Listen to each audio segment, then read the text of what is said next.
Hafeez Africa का एक किसान था। वह अपनी जिंदगी से खुश और संतुष्ट था। हफीज खुश इसलिए था क्योंकि वह संतुष्ट था।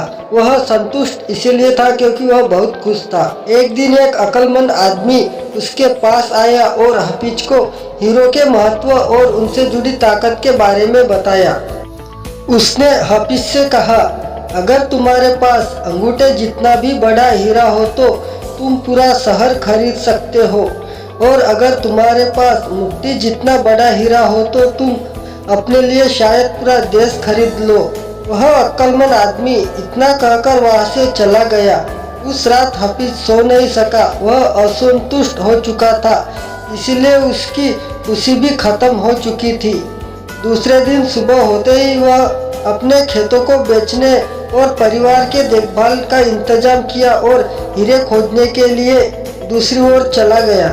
हीरो की खोज में पूरे अफ्रीका में भटकता रहा और हीरे उन्हें वहां नहीं मिले। उसने उन्हें यूरोप में भी ढूंढा पर वे वहां उसे नहीं मिले। स्पेन पहुंचते पहुंचते वह मानसिक और शारीरिक और आर्थिक स्तर पर पूरी तरह से टूट चुका था। वह इतना मायूस हो चुका था कि उसने बार्सिलोना की नदी में कूदकर खुदकुशी कर ली।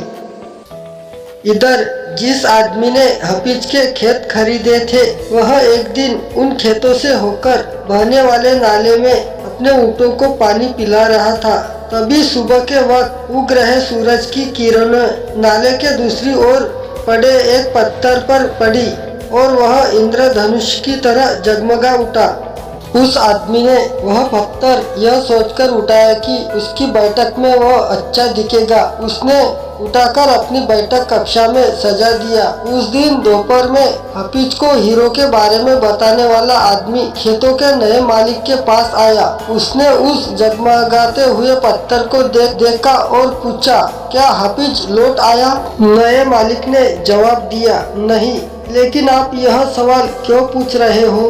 अक्लमंद आदमी ने जवाब दिया कि क्योंकि यह हीरा है, मैं उन्हें देखते ही पहचान जाता हूँ। नए मालिक ने कहा, नहीं, यह तो मुझे एक पत्थर है, मैंने उसे नाले के पास से उठाया है। चलिए मैं आपको दिखाता हूँ, वहाँ ऐसे बहुत सारे पत्थर पड़े हुए हैं। उन्होंने वहाँ से बहुत सारे पत्थर उठाए और उन्हें जांचने परखने के लिए भेज दिया। वे पत्थर हीरे ही साबित हुए। लेकिन हमें तो दूसरों के खेत की घास हमेशा हरी लगती है। हमें भगवान चाहे जितना भी दे दे, हमारी ललचाने की आदत कभी नहीं छूटती। इस प्रकार दूसरे हमारे पास मौजूद चीजों को देखकर ललचाते रहते हैं। हमसे अपनी जगह की अदला बदली करने की जगह हासिल करने पर उन्हें खुशी होगी। हमें इस कहानी से बहुत ही अच्छी सीख तो यह भी मिलती है कि जिस जोश, जुनून और सकारात्मकता को पाने के लिए हमें किताबें सेमिनार करते हैं, वह हमारे खुद के अंदर ही है। जी हाँ, आप चाहे जितनी भी किताबें पढ़ ले, लेकिन जब तक आप अपने आप को नहीं पढ़ेंगे, समझेंगे, तब तक सब किताबें व्यर्थ है।